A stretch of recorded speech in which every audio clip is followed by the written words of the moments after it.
Welcome. I'm going to be recording this, so if you have any questions or comments, there's a chat button you can use. Let me just check something.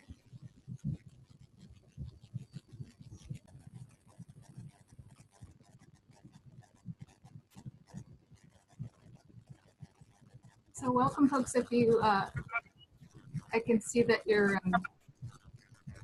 oh, and if you could make sure you mute your microphones, everybody. How you do that is you go to the bottom left-hand corner of your screen where there's a microphone and you click it until it has a red arrow through it. And the sound will be better. Can somebody tell me if you can hear me okay? And how you can tell me is you write in chat, can you hear me? Okay. Somebody could respond and just help me make sure.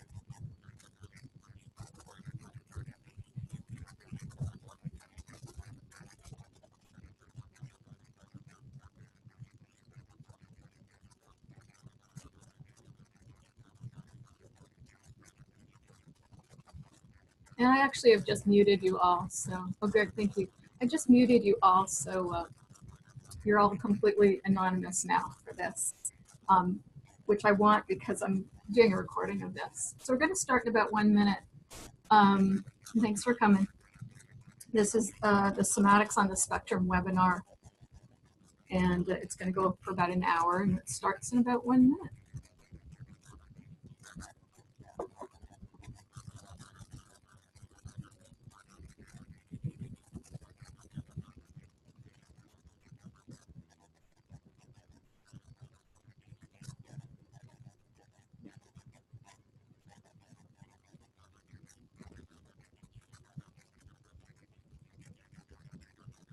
Okay, so welcome to the Somatics on the Spectrum webinar.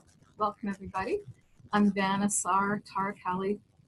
I am not an expert on autism or Asperger's, but I am very, very passionate about it and interested because I was diagnosed back in April. And so if anybody else was diagnosed late in their life,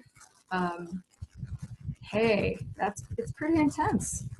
But I do know a lot about trauma and about somatics, and so this webinar is going to be about what Somatics on the Spectrum has to do with trauma, and then some tips for somatic tips for working with anxiety to reduce your basic baseline level of anxiety, because that's a big problem for those of us on the spectrum. To help with fatigue, because we get really tired for lots of good reasons. To help a little bit with when there's too much sensation coming in, how to manage that and contain it. And then some other helpful principles, for example, why it's good to feel our sensations and get in touch with our body. And also a method of holding our growth in a way that's sustainable. So that's kind of what I'm going to cover. And once in a while, I'm going to ask you questions, and you can type, you can find the chat bubble and type in answers if you want to participate in that. And you can also ask questions in the middle at any time, that's fine. Okay, so let's get started. So first I want to say that for those of us on the autism spectrum, I want to say that autism is not trauma, and Asperger's is not trauma in itself, but ableism is. And in a world built for neurotypical folks, we get obstructed from functioning a lot. We get shamed in subtle and not so subtle ways all the time. And so that's a trauma. It's traumatic when people are constantly giving us feedback that we're not quite right, just the way we are. So in a neurotypical world, we get traumatized just by the fact that we're neurodiverse, neurodivergent. And we internalize this trauma usually as there's something wrong with me. I've got to change myself, I've got to fix myself. And so that can be a real common demon that we struggle with is just kind of automatically assuming there's something wrong with us and we have to change, we have to fix ourselves in order to make other people feel comfortable, in order to function. And we really do have to do a lot of things to function and fit in. And I just want to be really clear, it's really traumatizing to have to do that instead of living in a world that includes and is built for us as well. So, and let me know if you have any comments or questions about that. I've been working with trauma and trauma healing and somatics and trauma and social justice issues for a long time, and I really see this as a social justice issue and as a trauma issue. Okay, so anxiety. We're just going to go over a few techniques to work with anxiety. And just so you know, with somatic work, everybody's body is different. So one of the techniques I may share with you may work really well for you, and another one may not. And that's really good to notice, because your body needs to have things that suit it. And so instead of doing the frequent surviving, being Aspie in the world thing of, oh, we're going to keep on trying to modify ourselves so that we want different things, or we just kind of get by, this time I want you to pay attention to, does my body like this? Does my body not like this? Am I kind of neutral? So we're looking for yes, no, or maybe responses to somatic practices. So here we're actually going to gear this towards you and your autistic self, and not towards making you conform to the world. And bodies are very stubborn about that, which I like about bodies. Bodies are like, this is me, this is my temperament, this is what I need. So I'm gonna collaborate with you and cooperate with you if you give me what I need and you respect my needs. And autistic folks' bodies need different things than neurotypical folks. So the issue of anxiety comes up a lot for people on the spectrum. There's so many reasons to be anxious, like executive functioning issues can make things a lot harder for us. Especially I've found for me and a lot of other folks so far that I've talked to is in the morning times. It's just like getting yourself together in the morning, even noticing you have a digestive system that's hungry, and then figuring out how to take care of yourself. Just getting through the first part of your day can be anxiety provoking. You might even wake up anxious. So, and then as soon as you get out there into the world, and actually before you get out into the world, thinking about anticipating what it's like to be out there in the world in a neurotypical world, that can bring up a lot of anxiety. And all of this is before you've even left your house. So anxiety is a really integral part of being autistic in a neurotypical world. So I'm going to share some practices with you. One of the things that can be good is breathing practices.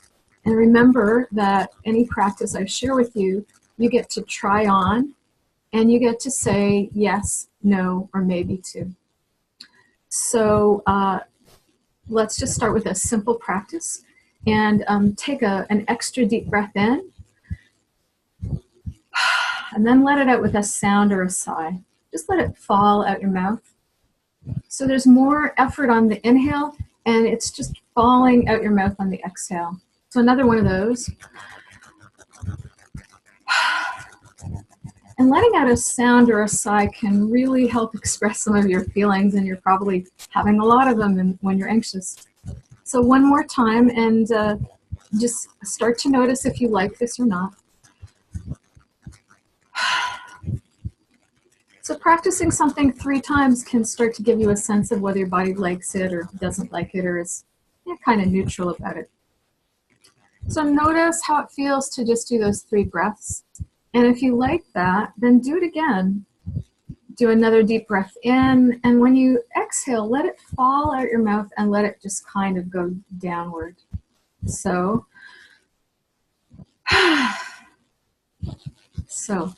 And you don't have to make a sound if you don't want, but it can be very satisfying for some of us, some of our bodies. There's all kinds of breathing practices that can be really helpful for us, but that's pretty much the only one I want to do with you in this webinar, because breathing practices are tricky. So when I do my one-on-one coaching with folks, and I do that over Zoom like we're on right now, or sometimes Skype or sometimes the phone, then when I'm getting to know you, I might give you some other breathing practices to do, but I wouldn't do that until I know how your body operates a little more, and also I can listen to you and make sure you're okay, because breathing practices are tricky.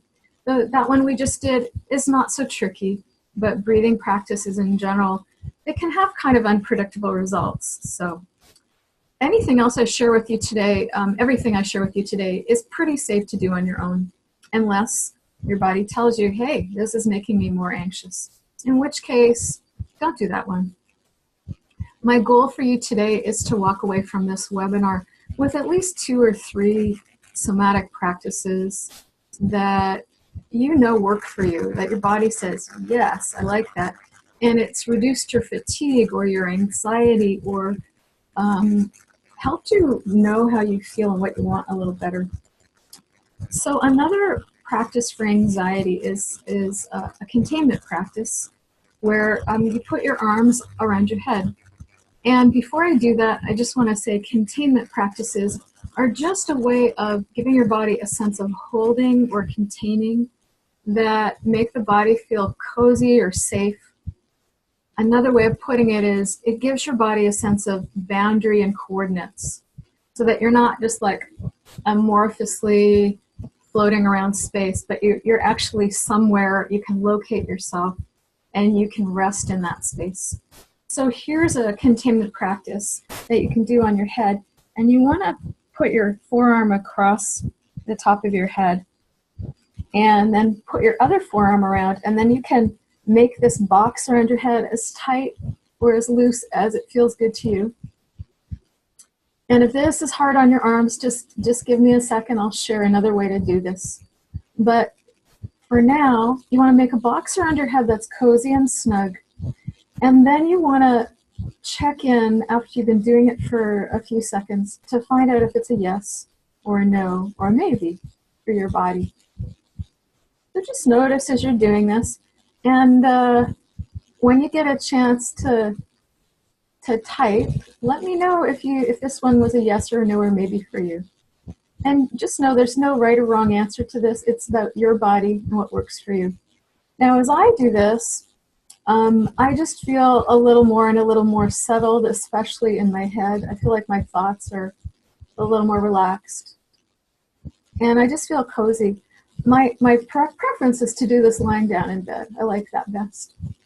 And by the way, toddlers do this naturally. And somebody decided to study toddlers when they do this.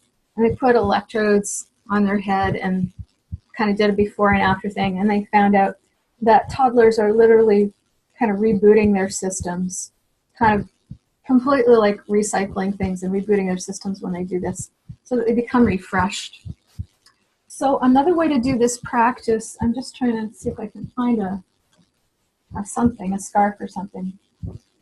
Another way to do this practice, if that hurts your arms, but you like the pressure and the containment around your head, is you can get a scarf or a shawl that has some length to it, and then you can pull downward with your arms so that you're not holding your arms up high. So you just want to pull firmly down. And then you also, instead of doing it this way, you can put your hands on top of your head and just do it that way. Or you could wear a hoodie, especially a thick hoodie with a thick hood. Then you can feel that cozy feeling of being contained without your arms having to do any work. And while we're on the subject of doing containment for your head, and so somebody said it was a maybe for them to do this. Can I hear a couple other folks? Or if you could type in a couple other things. What's this practice like for you? And as you're thinking about that, I'll just share with you another way of doing containment practice is squeezing, pushing against your skull so that you can feel that there is already a built-in container around your head, around your brains, around your thoughts. And by pushing against your skull, it becomes a little more vivid and real to you that, you know what, my head has a beginning and an end. It's located here. And all of that is very reassuring when our reptile brain or our fight or flight brain is getting us anxious. So somebody is writing, it's hard on my neck, but the containment would be a yes. I just need to adjust it. Great, yeah. So what you want to be thinking of is all kinds of different ways that work for you to make sure there's holding and touch and a little bit of pressure around your head that works for you. So some people do this better lying down. Sometimes I wear a hat to bed, and I like that containment as well as the warmth. And you can also lie down, and if you have sandbags, you can put them on either side and above your head so they're squished against your head, but your neck isn't doing any work. So a containment practice like this while your neck is resting on the bed can be one way around that. So there's always ways of adjusting all of these practices. Okay, so I've already mentioned sandbags. You can put sandbags on your chest. You can lie down and put a sandbag on your chest. If you don't have a sandbag but you have a cat, maybe you can put a cat on your chest. The added bonus to that is they purr and they're warm, much warmer than a sandbag. Basically with containment, you want to put a definite sense of holding or pressure against some part of your body, and then let your body kind of feel held, and it will probably relax if it's the right kind of containment for you. Sometimes people will when they're out and about in the world, will do containment for their chest by wearing a thick hoodie or a thick sweater or a scarf here or a heavy necklace. Or in the middle of your day, you could also just put your hands here briefly. It doesn't really get a lot of attention to do this a little bit, and that can be really reassuring containment for your chest. A lot of us, when we feel anxious here in our chest. Some of us feel anxious in our solar plexus, where your stomach is. And you can also just rest your hands against your solar plexus, and I'll just show you right about here's the solar plexus, and you can just put your hands there. Or you could wear a belt around there, or some people like to wear corsets. Some people do that for fun, but you can also do that to make yourself feel like, something's holding me here, something's got me. It can be really reassuring. So you can also do containment by putting heavy things or sandbags on your feet, on your legs, on your belly. Again, a cat can work for your belly. And if you're sitting in a chair or a wheelchair, or a couch, you can notice the sides of the chairs, the back of the chair, and the part of the chair that's beneath you holding you. So notice what's holding your body, and that's already a container, a containment practice. All you have to do is attend to your sensations and notice, oh, I feel the chairs here and below me and behind me. And as soon as you pay attention to the sensation of that, it's communicating in the language of your reptile brain, which is the part of our brain which kind of governs fight or flight. You know, when we get anxious, when we feel that we're in danger. So that part of the brain, the best way to talk to it is the language of sensation. And so if we notice, you notice right now I'm sitting on a couch and I notice it's holding my legs and my sit bones. I'm noticing behind me a firm cushion holding me. And then I'm also noticing my feet are being held up by the floor. All of those things you can turn into a containment practice. so that, again, your body has a sense of coordinates, a sense of I'm not going anywhere, I'm being held. And that's really reassuring for our reptile brain. So I'm just going to share one more practice that helps with anxiety. And I'd be curious to know, are there any of these practices I've shared with you so far that you're noticing, oh, I'd like to try that, or I already like that. I know that that'll work for me. And if you want me to repeat something and go through it again more slowly, let me know that too, and I'll just do it again. And also, I have a blog called Emotional First. My blog is vanessar.com. And let me just type that out so you have it. And I have, here's my blog. It's www.vanessar.com. And I have on that something that is called Emotional First Aid. So if you go there, some of the things I'm practicing, sharing with you now, are on there in written form if you want to read it over slowly. I also have some YouTube videos where I go over these things, some of these things. So just quickly, another way of doing containment practices that can help with grounding and bringing down your level of anxiety are squeezing the bones in your skeleton. So try this along with me. Just find your thumb and squeeze till you can tell that you have a bone in there. And notice when you squeeze your thumb bone, and by the way, you can take a while on your thumb bone or start squeezing all of your fingers over and over, whatever rhythm works for you. But I'd like you to notice that you have bone in here. And notice your mood when you squeeze your bone. I'd like you to notice the sensations, because we're talking to the reptile brain, the fight or flight brain, and we're letting it know, hey, you know what? I'm solid. Here I am. I exist. Bones are hard to push around. They're not like Jell-O. They don't smush when you squeeze them. They keep their shape. And bones are the most sturdy part of our body. And so they're an excellent portable built-in containment practice. So you could move on to squeezing your forearm. You could do both sides, it doesn't matter. You could do all of your bones little by little on each side, or you could stay with one side, it's up to you. And I'd like you to notice how this is affecting your mood.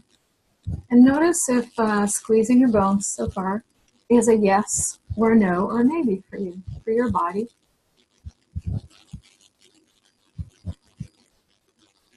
And we were already squeezing our skull, so that's a little bit of this practice already that we were doing. But there are certain places we can squeeze our bones, we can push on our bones in our chest and our rib cage. And that can be, again, reassuring for anxiety because it's sturdy, it's firm, and it's around an area where we often feel, breathless or our heart rate elevated. And then in the back of there, whether you can squeeze it or not, you can kind of move your bones and feel like you have shoulder blades, rib cage back there, and your spine. And I'd like you to try out squeezing your hip bones. That's another place that can be really reassuring to squeeze. And then try squeezing your thigh bones. They're very big, very thick, sturdy bones in our bodies. Let yourself squeeze and notice again, it keeps its shape. Your bone pushes back when you push it. And so you're giving your reptile brain this message of, I'm sturdy, I'm reliable, I don't cave, I can be counted on. And that is very reassuring for our fight or flight brain.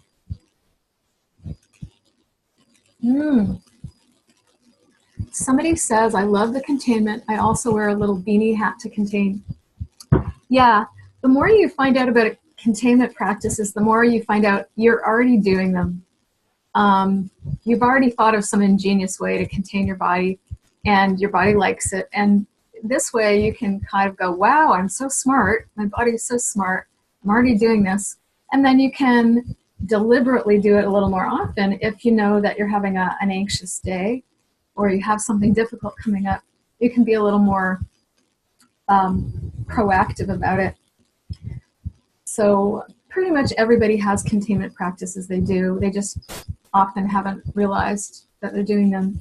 One other thing about containment practices by squeezing the bones of your fingers is I really like practices that I can do when I'm out in public, when I'm having a meeting with my boss, when I'm in some kind of situation where I want to be reassuring myself, but I don't want other people to know what I'm doing. And so then I'll squeeze one finger or another and be soothing my reptile brain without anybody having to know that. And there's something called finger holds that kind of takes this even farther. I'm going to write that down. And you can find out about that at capacitar.org. And you can also find out about it on my blogs. I write about finger holds. They're a more specific way of grounding and centering anxiety and other emotions using squeezing of the fingers. Okay. So is anybody finding the containment practices and the breathing practices that we're doing so far, is anybody finding like, that's not working for me at all? That's not going to work for me. And just in case somebody's answer is yes, another way to work with anxiety is, instead of holding it or giving it a container, is to kind of join with it. So if I'm feeling a lot of fluttering in my heart, one of the things I can do is I can, with my hand, I can kind of try to mimic the speed of the fluttering of my heart so that my heart is getting mirrored by my hand. So I can do that, and it's kind of a way of saying, hi, I'm with you, heart. I'm with you, anxiety. And then what I can do when I've done that for a little bit is then I can start slowing down my hand a little bit. And sometimes this gets my heart in, and I'm doing this much faster than I normally would. I would have fluttered a lot longer in real time. But I'm just showing you that you can, once you kind of engage with a part of your body that's anxious, you can start then slowing it down. And it just might go, oh, I'm being understood by my hand. And then we can slow it down. A lot of what causes anxiety in us is not being met and understood. So that's one thing we can do. If you don't like doing that, you could also make sound that matches. So I could be feeling a lot of fluttering anxiety here, and I could start humming. I could go, and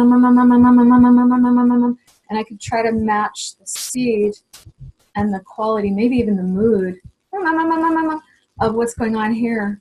And then the same thing, I could do that for a little while as a kind of a friendly, here, let me hang out with you in these anxious sensations. And then I can again gradually go from to to This is just an example. You could use a different tone. You could, and of course I just did it really fast just to show you. But if I was working with you one-on-one, we would go through this together very slowly so that your body was like, oh, I'm being understood, I'm being met. And then it's quite often willing to slow down and reach a place where it's a lot more settled. So that's another way to do work with anxiety somatically if the containing doesn't work for you. So let's talk about fatigue for a little bit. It's tiring being on the spectrum. There's so much happening to our sensory system. Sounds, sights, smells, tastes, touch, contact. You know, I find I was just at my acupuncturist the other day, and I was just starting to unwind and relax. And then the fans came on and they started blowing on my face and my upper chest. And I woke right up. Like, there's an example of, we can be really sensitive to subtle, what other people think are subtle things. That can be exhausting. Just trying to get through your day and be organized and get the things done you need to do can be exhausting. So sensory input, executive functioning stuff, social situations where we have to like really try to figure out what's going on in the room, what's happening with these people. All of that can be really exhausting, so no wonder a lot of us like to be at home and be cozy and have control over our surroundings. It's a lot more restful. So at the end of the day, we can be really tired. We can be tired when we get up even.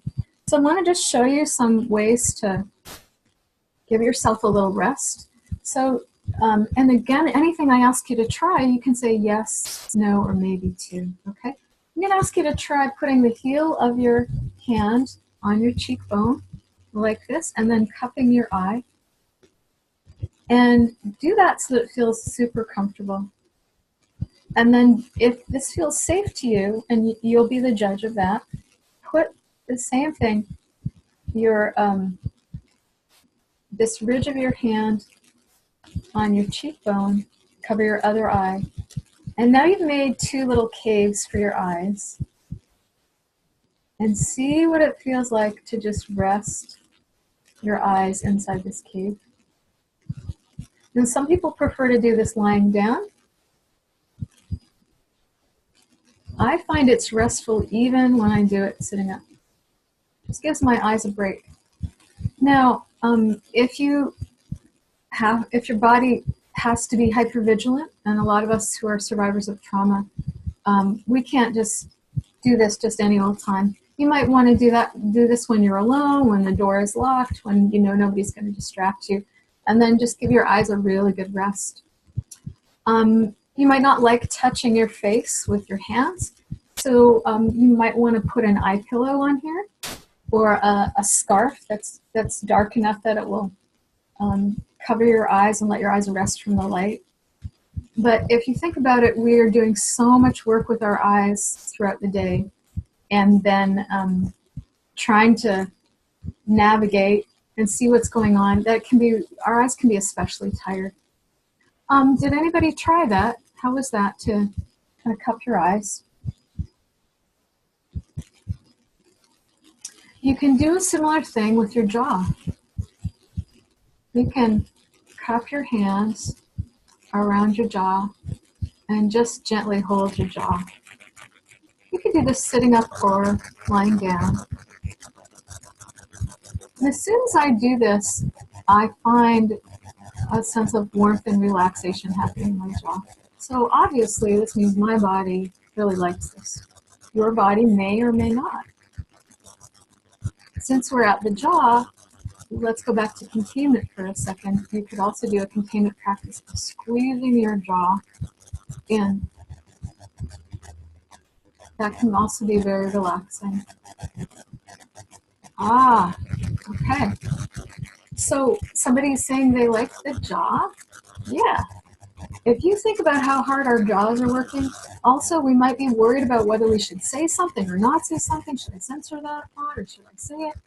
And so our jaws might be going like clenching to hold back our words throughout our days and throughout our lives. So the jaw might be pretty damn tired. So it deserves some love and some rest.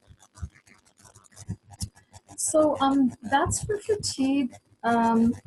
That's what we're looking at right now, fatigue. And also some of us may have a lot of trouble resting, like a lot of trouble resting. If we're sort of often having to figure things out and watch our step, and so we might have trouble just letting down and resting. So one of the things you can do is with the eye thing, you can do something where we do a little bit of the practice for a brief moment, and then we let go. And then we kind of notice So look around you, notice, am I safe? Is everything okay? And if it is, then do the practice again for a short time. And then again, stop. Look around. Are you still safe? Is everything still okay? Am I here? Am I intact? So you can go back and forth in little bites of a practice, and slowly you're kind of wooing your body. You're wooing your body into going, oh, I guess that was safe for a few moments. Oh, over time with practice, your body can find out, you know what? It's usually pretty safe to do that. And then it will give permission for you to do this for longer and to relax more.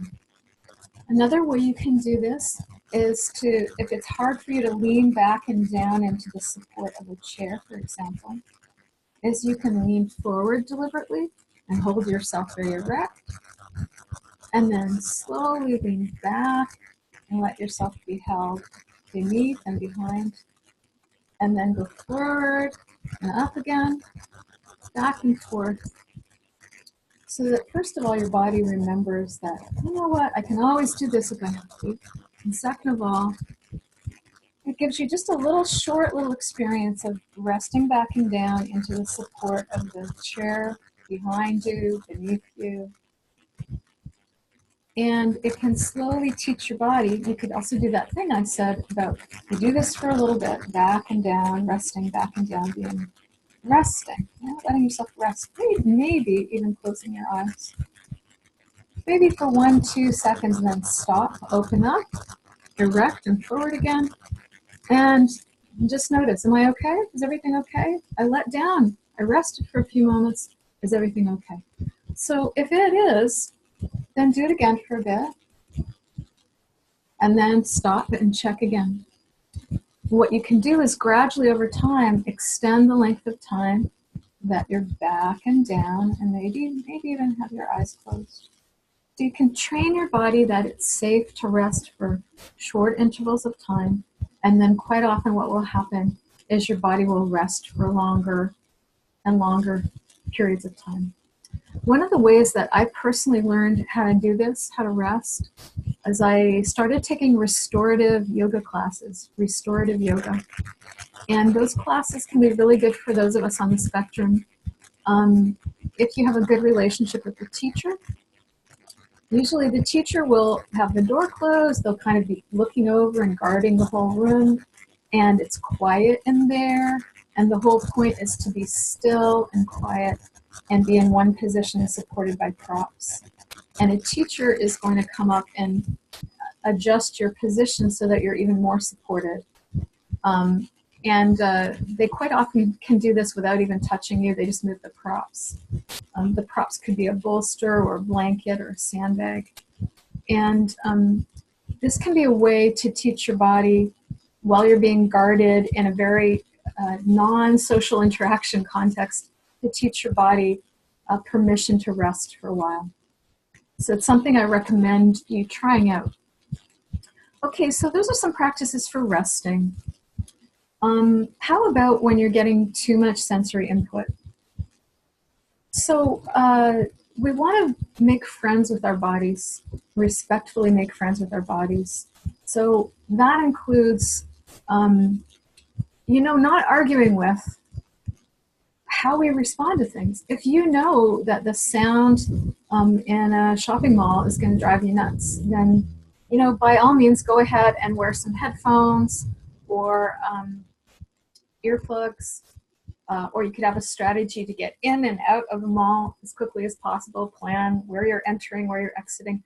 You can do all these things to take care of ourselves from too much sensation. Or if you're in a social situation, you could be planning ahead. Who am I going to interact with? Where can I stand? Where can I be in this situation? I like to have a volunteer task often in social situations, or some kind of role or responsibility, because I can use that to sort of contain myself and how much interaction I have and what kind. But on a somatic level, it's really important to notice your sensations.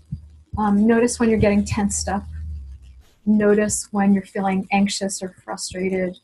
and not argue with it. So we want to make friends with our body. We want to make friends with how we work.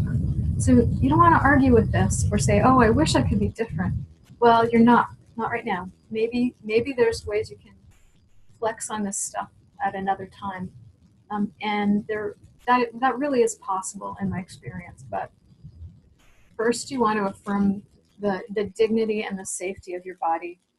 So when something is really grabbing you or throwing you off, the first thing you want to do is say yes to it. Yeah, this is really hard for me.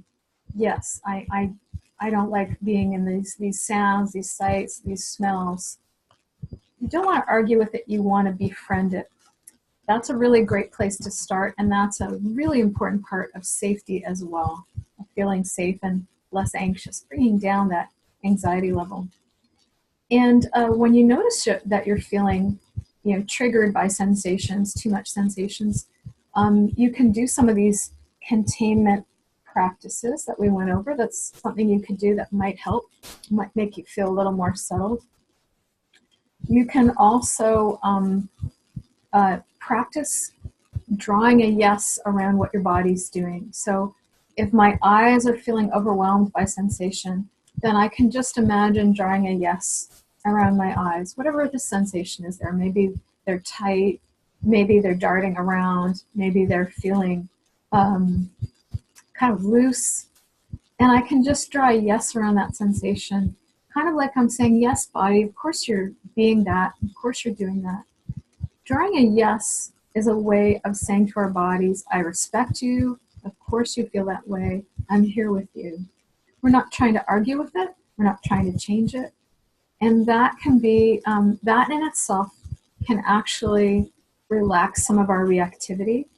So we might be able to function better until we can get out of the situation. Or maybe talk to folks and ask them to change it. One of my long-term goals in my building is to talk to people who use fabric softener sheets in the laundry, because the laundry smell of the dryer comes all the way up to my apartment. And those smells, I hate those smells. So long-term strategy is I want to talk to people and say, did you know these are really toxic? Can we talk about using something else? Short-term strategy is I don't argue with myself. I don't say, oh, it can't really be bothering you that much because other people use them and it doesn't bother them. No. I want to respectfully go, yep, this really bothers me, makes me feel ill. I'm going to close my door and window. I'm going to put on an air purifier if I have one.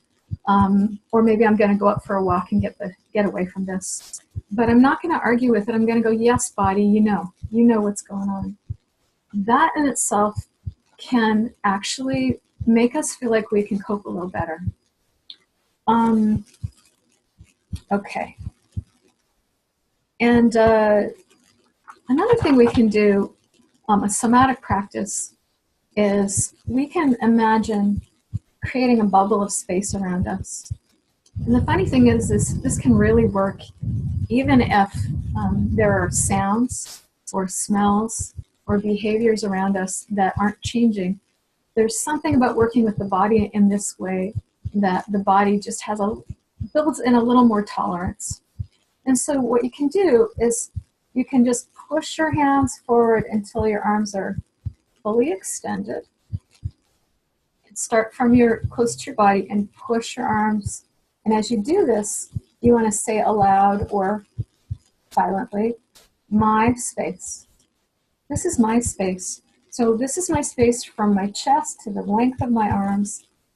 So you're pushing the air in front of you and creating kind of a pocket of space in front of you. And it's the length of your arms, so it's kind of naturally built into our bodies. This is how much space is your space, this much space.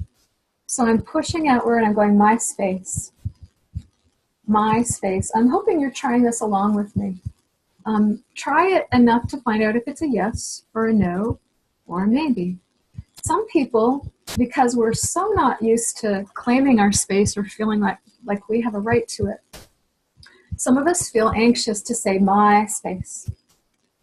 So what you can do is you could drop that and just push the air out and notice that there's a pocket of air or space that you're creating in front of you. And just keep doing that and feel it. Feel your hands pushing the air. Feel your arms extend.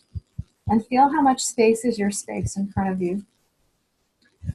Or you can do this and say my space. And you can say it in a more playful way so that your body doesn't feel like, oh, I'm being aggressive. People are going to get mad at me.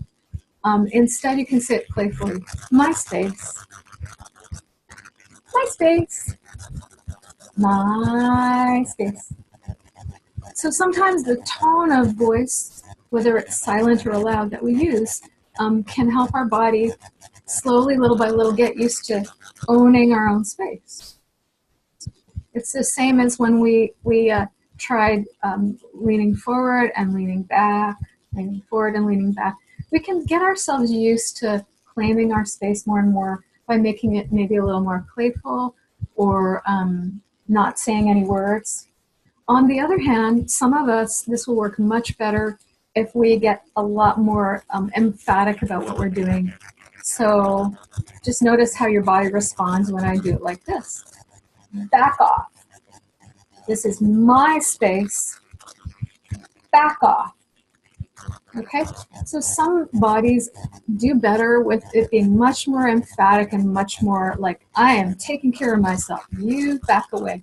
Whether the you is a person or sounds that you don't like or smells, back off. Okay, so you've probably witnessed this enough, and I'm hoping tried it a little bit to know whether your body is saying yes, no, or maybe to this. There's other ways of doing this practice. We can do it to the sides. We can push to the sides. We can push above us. We can push behind. So you can clear a space around you, the length of your arms, in all directions. And sometimes what this does for our bodies is just give it an internalized sense of, yeah, I'm smelling that smell, I'm hearing that sound, those people are chattering, whatever. The visual input is kind of intense. But there's a sort of sense that before it reaches my space, it kind of stops a little bit a ways. And I have time to process it without it coming in too close. And I don't know how to explain why this works because, you know, the sound is still the sound, the smell is still the smell. But there's something about our body owning its space, which for some of us can start getting internalized as we can actually tolerate stuff better. Because it's like energetically we're refusing to let it come in too much. So I invite you to practice that and try that. Anything else? One of the things I would just say about too much sensory input, again, is whatever you need to do to make sensory input bearable to you, tolerable to you, do it. And remember that living in a neurotypical world can make us internalize a sense of something wrong with me, I'm weird, sort of a sense of shame. And that, you know, one of the ways of working with that is just going, oh, I'm internalizing that I'm supposed to be like everybody else, or there's something wrong with me. So that is trauma. And so just want to invite you to remember that your body deserves to have things in a way that works for you. So just notice if you're shaming yourself or you're telling yourself, oh, what's wrong with me? Try on, just going, this is actually what I'm feeling. It's the way I am right now, and I'm going to work with it. I'm going to make friends with it. I'm going to collaborate with it, and I'm going to see what happens. It's a trauma healing principle that the more we make friends with our body and blend with it and collaborate with it and help it feel safe and respected, the funny thing is, the better we get at that, the more the body gets more flexible and relaxed and supple and less rigid about what it needs in order to thrive.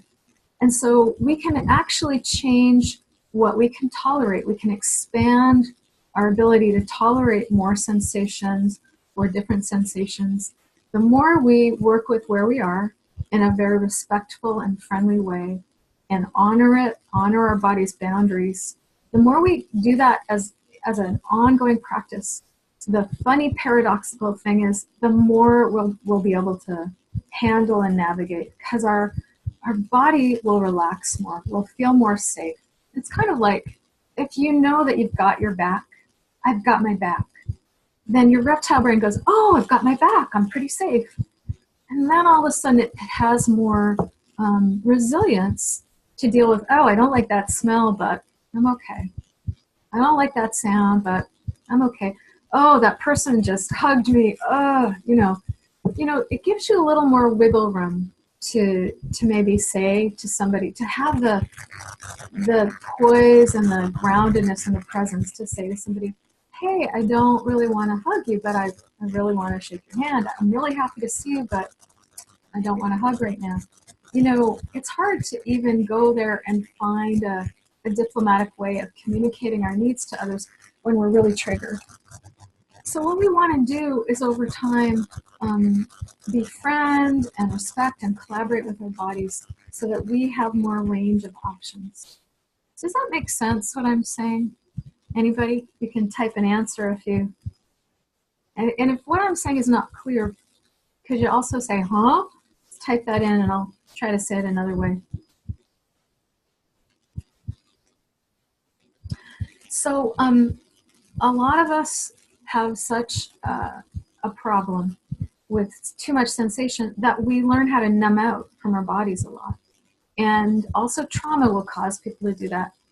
And that's a really smart, intelligent thing to do so that we can just cope and get through. But beyond just surviving and coping, what we want is to know what we want, what we need, so that we can say, hey, here's what I want and need, so that we can identify, oh, this is a situation I want to be in. This is a situation I don't want to be in. So feeling your sensations in your body is such an important part of that. So it's important that we cultivate the ability to feel our sensations. I'm just smiling at one of the typed comments. So I want to invite you to try on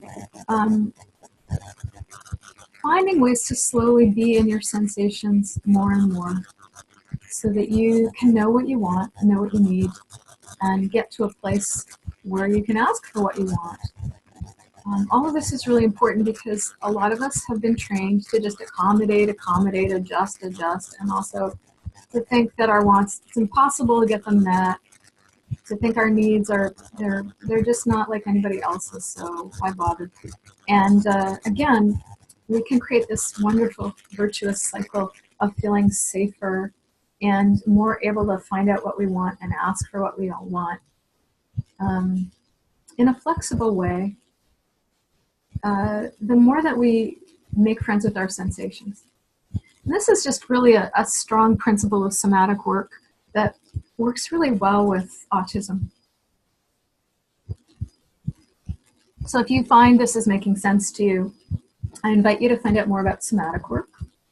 Another thing about sensations is that one of the things those of us on the spectrum have a challenge with is interoception. And interoception is being able to feel the sensations inside our bodies, inside our organs, to know if you're hungry, to know if you have to pee, to know if you're in pain inside. Sometimes we feel things highly amplified, and sometimes we don't feel things at all. So sometimes, indigestion can hurt so much, it's like dying. Whereas for somebody who's neurotypical, it might just hurt a little bit. Or there are things that can be happening inside us that we numb out. So interoception, I don't know what causes it, but I know that those of us on the spectrum have trouble with it. And interoception is incredibly important for building a sense of safety in your body. Just one thing about that, I can go into this in more detail if folks want to ask me questions. You can email me. Also, if you want to do any private somatic coaching with me, I do one-on-one work with folks over Zoom or Skype or the phone or in person in Oakland. Or you can email me questions. I'd be happy to respond to you. Let me just give you my email, because some of the things I'm kind of going over quickly. So one of the things you can do with interoception is you can pick a spot on your body that you numb out about from a lot. Or you can pick a spot that's uncomfortable, that's painful a lot. And you can, let's just say it's my shoulder. Let's say I either numb out from my shoulder a lot or it hurts a lot. I'm just going to put my hand on my shoulder. And this is kind of uncomfortable, but crossing over feels good. I'm going to support my elbow with my hand so that I feel supported. And what I'm going to do is I'm just going to name and welcome it. So I'm going to say, oh, it's pretty numb here. Welcome. Welcome to my shoulder. Or, oh, you really hurt a lot, don't you? You're welcome. I just want to welcome you. I'm here with you, right? And we can kind of say yes to the numbness or the pain. And even in the few seconds I've had my hand here already, I'm feeling the warmth, I'm feeling the contact, I'm feeling the company here. And already this area is starting to respond. It might respond by waking up a little bit and coming to life a little bit, or it might respond by feeling a little more relaxed. As soon as we relax, our pain will diminish. So that's just a really quick and dirty thing to start working with interoception, is to just start to go to places in our body and put a hand there, just go, hi, I'm just going to hang out here in a friendly way. And that's a slow, gentle way of starting to wake up our awareness of our deep internal sensations. So we're going to end the webinar really soon. Just want to know if you have any questions or if there's anything you're taking away from today. So I'm going to pause for a moment and invite you to type up either if you have a question, because I have a few minutes, I could answer some questions, or tell me what you're taking away from today.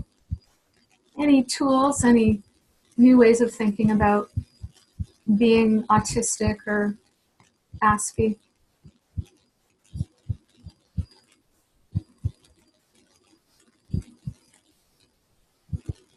So I'm just going to wait for a little bit and see if anybody has any questions or any takeaways.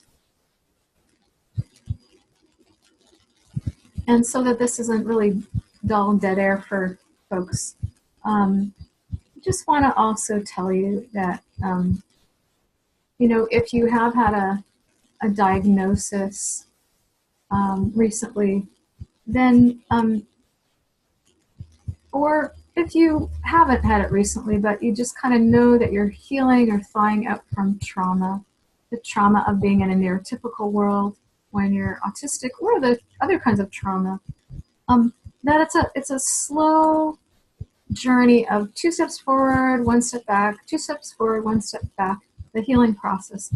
So you want to give yourself a lot of patience and love while you're in this. So a takeaway somebody is mentioning is they're thinking more about the idea of containment. So that's really useful. Great, great. And feel free to invent your own kind of containment, because toddlers do it, we all do it. Somebody else is saying their takeaway is to pause and tune into my body more. Yeah, yeah.